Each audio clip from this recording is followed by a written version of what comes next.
I think we're all here that we're expecting. People might join slightly later on, which I'll admit later. But formally, I would like to welcome you all to the 14th, I believe, annual general meeting for the Barnsley and Rotherham Chamber of Commerce.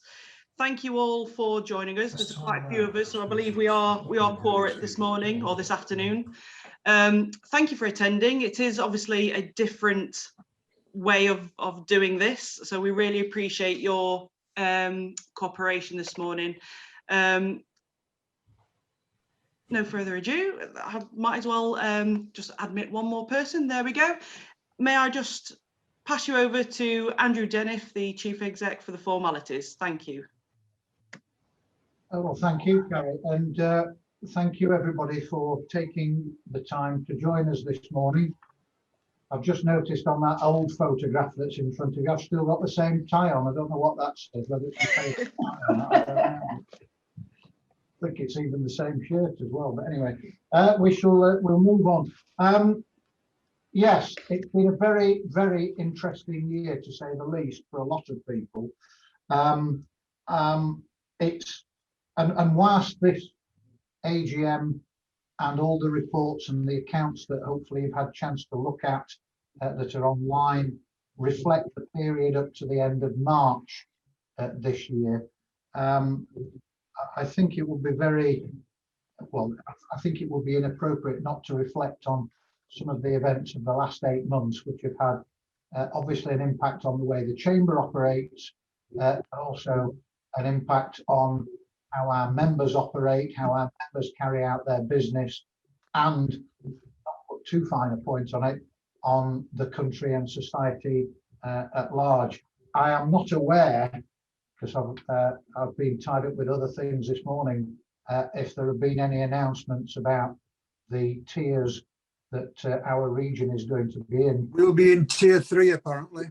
Thank you, Paul, for that, which just underlines that there is still a lot of work to do and a lot of ground to cover before we start to get out of this difficult period.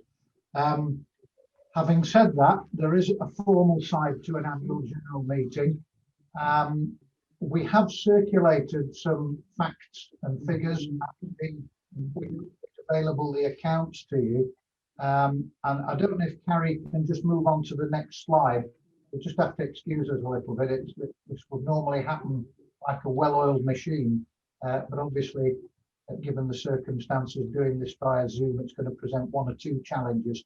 They're just, and I'm not going to go through all of those. You can read them and take from them what you will, but that's just an overview of that 12-month period up to the end of March. Now, you know, a lot of you will have been to some of those events.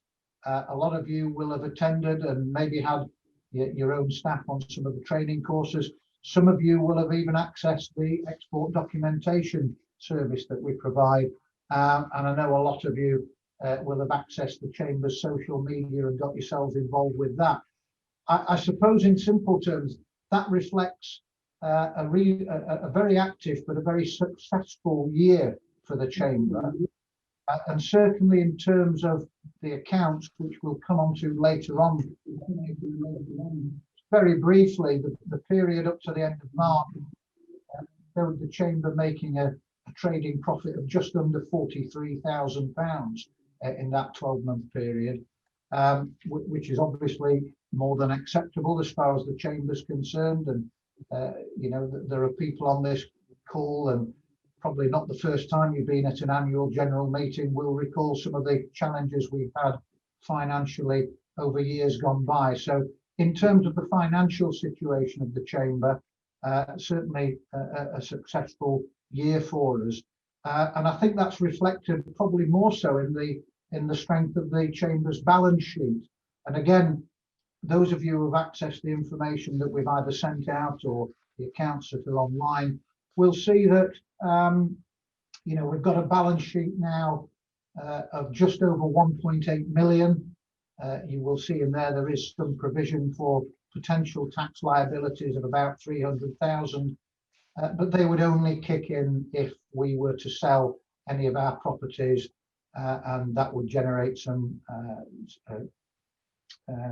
CGT taxation liabilities, which is not certainly in the plans for the foreseeable future.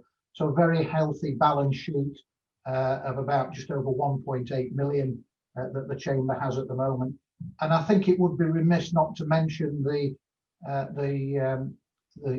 property portfolio that Rotherham Enterprise Agency have developed over the last 2 or 3 years. We bought a new property, I'm sure people will be aware, in Barnsley at Burley Court, which is due to be occupied in the next few weeks. And all our other properties at Bolton Road, the Bolton Road estate, on High Street, and here at Genesis Park are all fully occupied. So we've done very well in terms of the rental income from the property portfolio that Rotherham Enterprise Agency run on our behalf. So I think in terms of last year, when I mean last year, the period up to the end of March, a reasonably successful period and one of good, sound, prudent development for the Chamber. I did say I was going to mention where the impact that the last 8 months has had.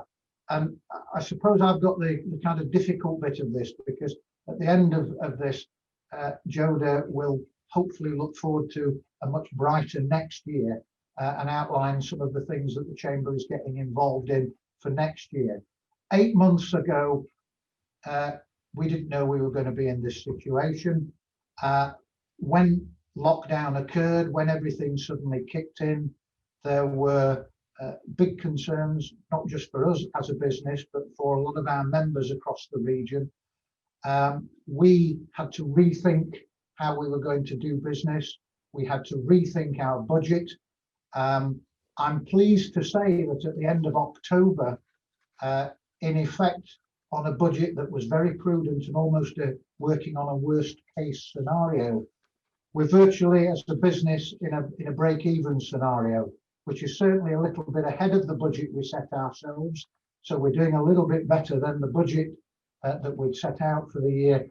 But we're basically in a situation at the moment where we're breaking even after 7 months of the current financial year. And we have 1 or 2 plans, 1 or 2 irons in the fire, which hopefully will kick in over the next 2 or 3 months, which will make the second half of this current financial year hopefully given a fair wind and things dropping into place as we would wish.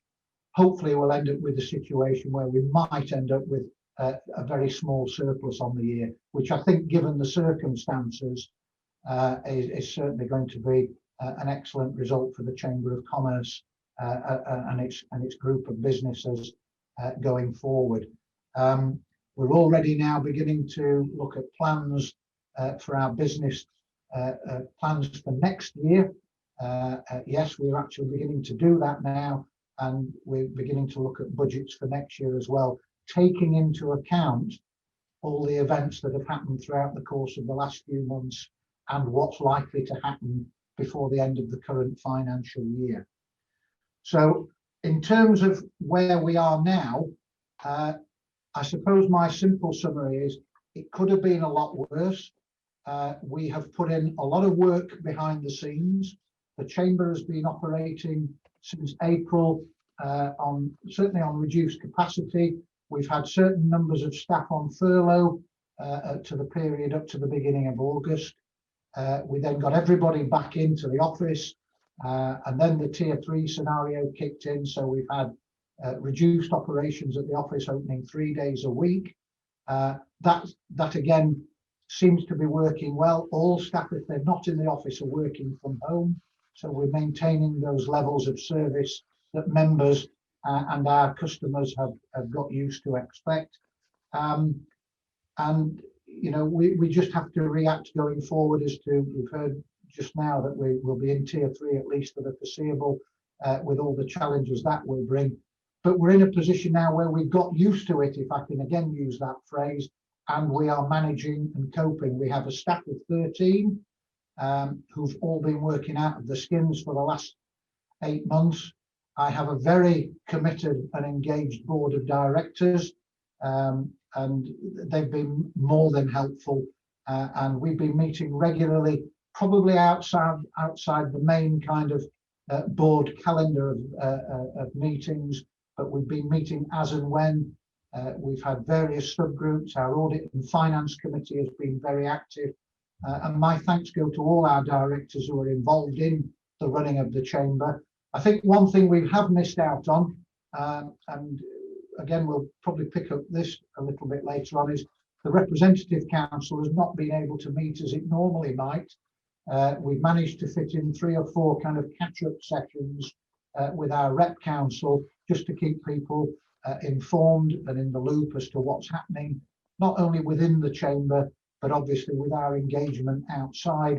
And I think just on that, a final note for me in terms of the broader engagement over the Chamber of Commerce over the last 8 months, certainly our engagement with the 2 local authorities has been as high as it's ever been. I think the level of partnership working has been productive as it's ever been. And I think, and I have to say this, I think the esteem that your Chamber of Commerce, that my Chamber of Commerce is held in out there, has probably never been at a higher level. And I think that's both with our partnerships, our partners, our stakeholders, and I would also like to think within the general membership as well. I know Shane and his team have been very focused and engaged on trying to contact, and indeed contacting every one of our members over the last few months, and just keeping them engaged, even if it's only been just to have a conversation with them. But some of the feedback we've got from businesses has been very welcome. I think they appreciate the time that we spend just keeping in touch with them. And again, you know, just going back to what I said at the start of this, in March and April, we almost had this concern that we were going to lose members in a way that we'd never seen before. Whilst we have lost members over the last few months, it's certainly been not in the kind of numbers that we possibly could have expected.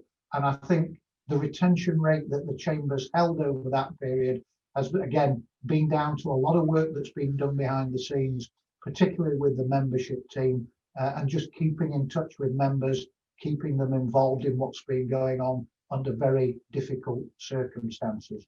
So I think I will shut up for a little bit there. Does anybody wish, I mean, it is an annual general meeting. Normally I'd be in a room full of people and we'd ask if people want to make any comments on the Chamber's activities over the last few months, or indeed comments over the performance during the previous financial year. If anybody does want to kind of nip into the meeting now, if you can put your hand up, we'll try and get you involved and listen to any comments that participants in the AGM would like to make at this stage.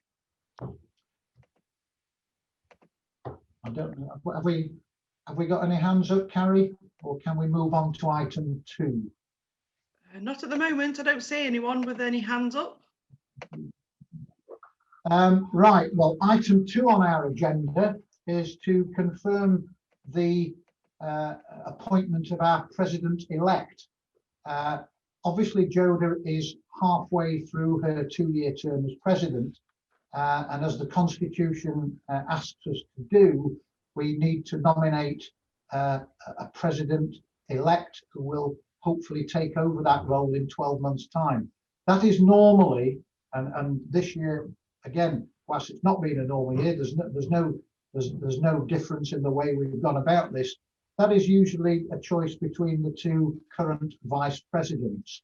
And I'm delighted that we've been through that process, and the board confirmed at their last meeting that one of our current vice presidents, Matthew Stevens, who indeed is the senior of our 2 vice presidents, has agreed to take on this appointment as president-elect, and I'm sure potentially looks forward in 12 months' time to when we sit down for the 15th annual general meeting to get the confidence of the meeting to be elected and appointed president for his 2-year period. I know Matthew is on the call.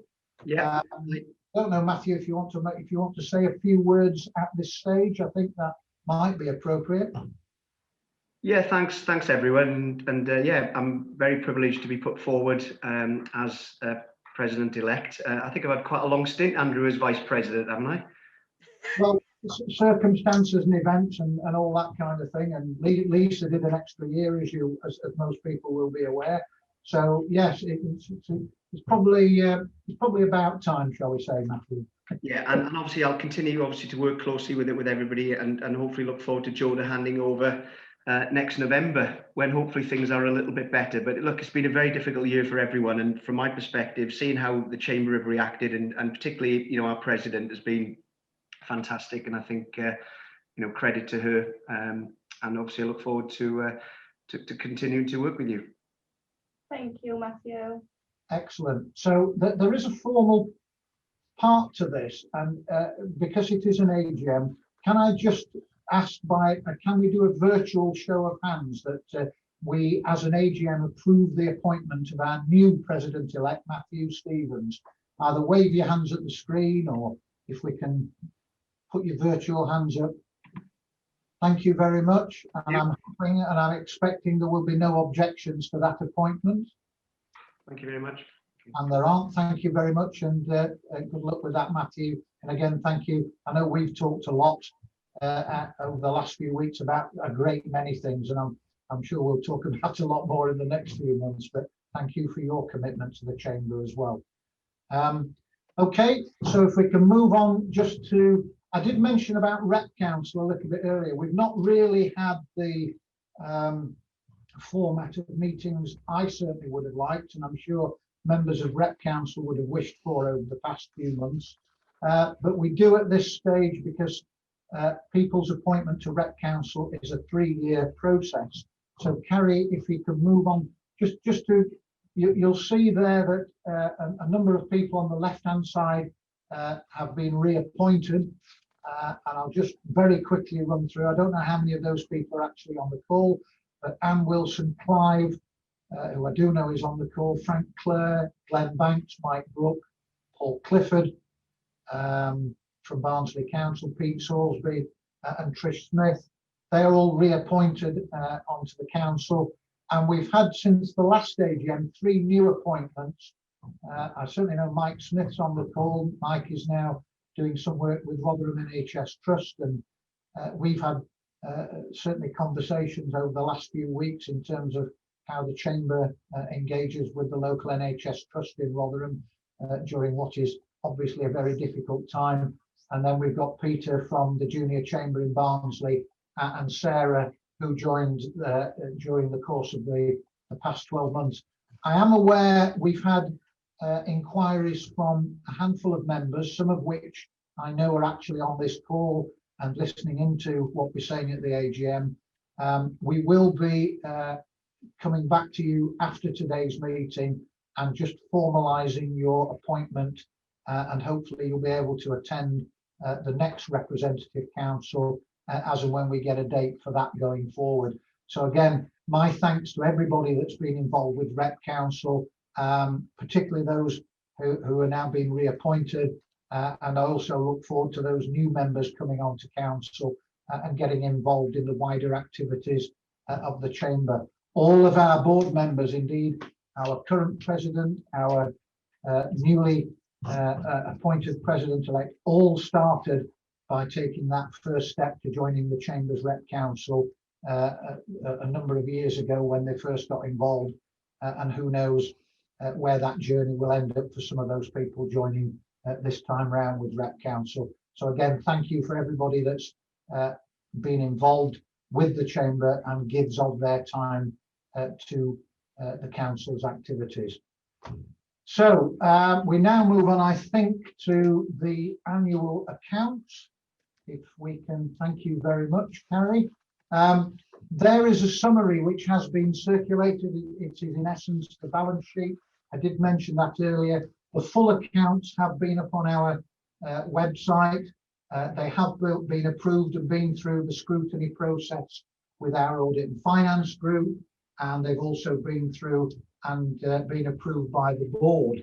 The decision that the AGM has to make today is simply to give their consent and their approval to those accounts as well as a formality.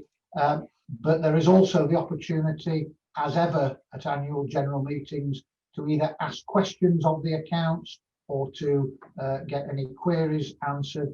I think, and I'm hoping I'm right in saying, we do have our auditor from Alex. I think Mark is on the call.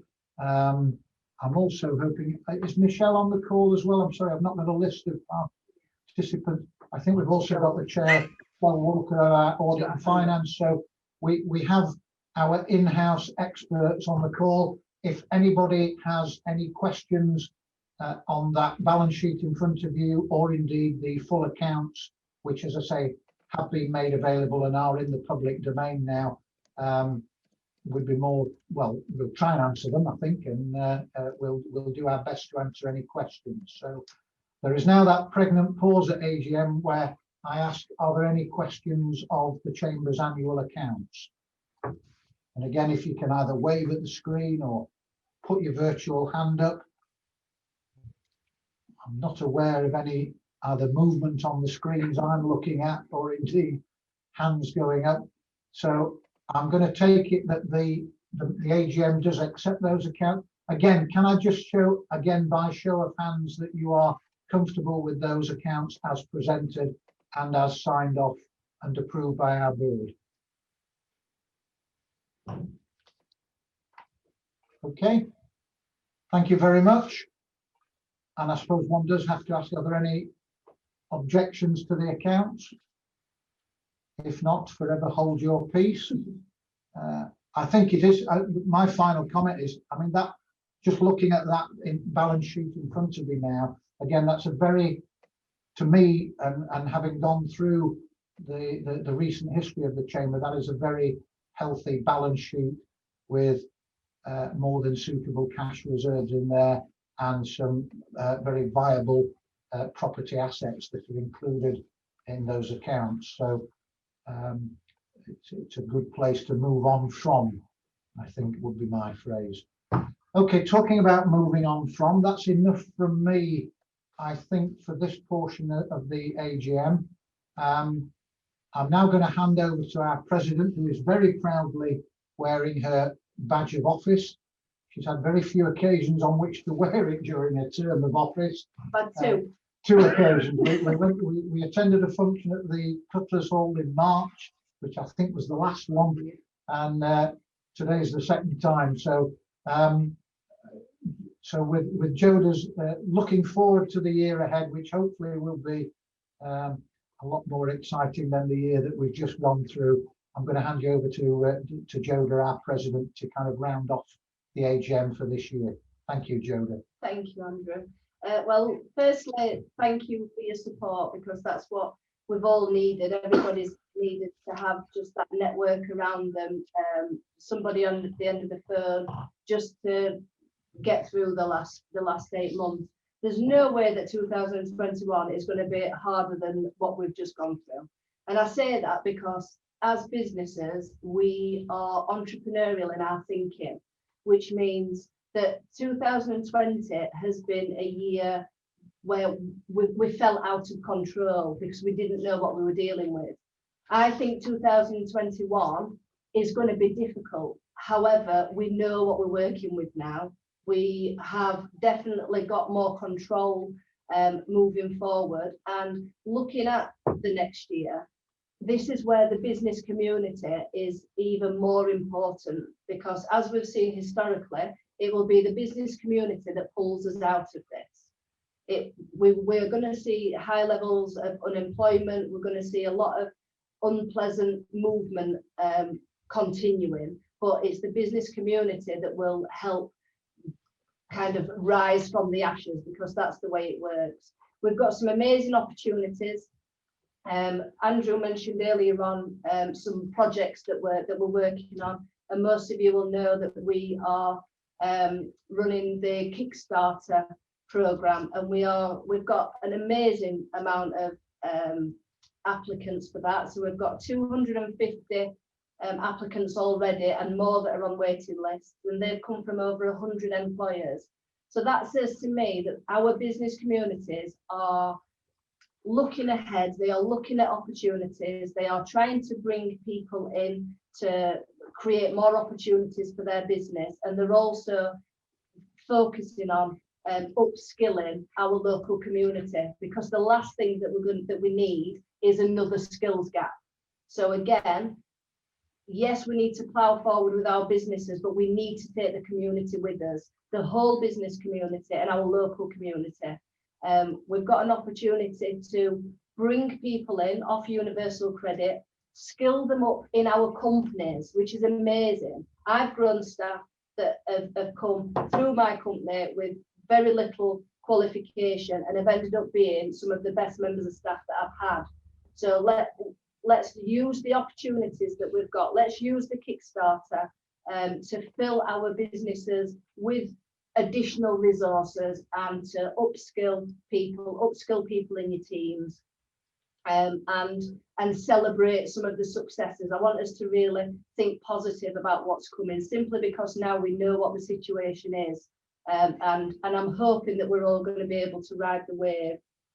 As well as obviously some of the online events, we will be hoping to have some events in person, and I imagine we will be able to do that later in the year, but that information will come out to you all. For now, we have still got some great events planned. We've got a Christmas quiz, which is in place of the usual mince pie networking, and we all love a good quiz. I'm already watching lots of the chase because I'm quite competitive. So make sure if you've not signed up for the Christmas quiz that you do so. I asked also, because we were missing the business awards in October, that we created something that would allow us to celebrate businesses this year, because most of our businesses have been working in the toughest of times, and many of them have changed their business models. They've pulled amazing things out of the bag, and I think it's important that we celebrate that. We hear enough doom and gloom, but there's huge reason to celebrate within our members, and so we have launched the President's Recognition, and it doesn't have categories. It's purely an open forum for all members to submit an application and be recognised as a business of excellence. So that works from a sole trader right up to one of your larger companies. So I would hope that we've already got lots of applicants, but that closes on the 4th of December. So if you haven't already put an application in, please have a look on the website at that. And then moving forward, just please remember that you are part of a network, and that means that there's always somebody on the end of the phone. There's always somebody to respond to an email. That we've got a challenging year, but I think what will be a very positive year. And like Andrew said, our retention rate is still 85%. The fact that we might have lost a few members, I don't want to say it's outweighed, but bear in mind that we've also recruited new members as well. So the value of Barnsley and Rotherham Chamber is people feel it, that our local authorities feel it, people in the community and businesses know what our value is, and we are still recruiting new members, which is absolutely brilliant. So just thank you to everybody as members. Thank you to Rep Council for bringing forward people's issues and concerns for us to work with. Thank you for helping us lobby government on issues and feed things into the British Chambers of Commerce. Thank you to all our valued patrons for all their support. And there's a lot of things that go on in the background, and sometimes just patrons and members sending an email saying that the team's worked really well, or thanking them for the support that they've given, really does mean a lot to both myself, Andrew, and the whole team at the Chamber. So thank you for your continued support, and we look forward to the next 12 months. Okay, thank you, Joada, and thank you for your commitment. I know you and I have spoken on a regular basis for what seems a long time now, but there's been a lot to talk about, a lot of engagement that has been asked of us as a chamber and of individuals within the chamber. As I mentioned earlier, the directors, certainly the chamber board directors as individuals, are all involved in various activities representing the Chamber of Commerce, and will continue to be so for certainly for the foreseeable future. So again, that brings us basically to the end of the formal part of the annual general meeting. We managed to get through that in just over half an hour. So thanks to everybody for their time this morning, for your continued support and commitment to the Chamber. I think that really concludes the AGM. So I'm sure everybody's got plenty to do, but thank you for taking that half an hour out of your time and allowing us to get through the formality. I know it's been slightly different this time round. Hopefully we'll be back to normal from November next year. But thanks again for all your time, and look after yourselves. Take care. Thank you. Thank you. We'll all go and make our own sandwiches now then. Thank you, everyone. Cheers. Thank Thanks a lot. you. Bye-bye. It's been a really useful morning, that. Thank you. See you soon, guys. Bye. Yeah.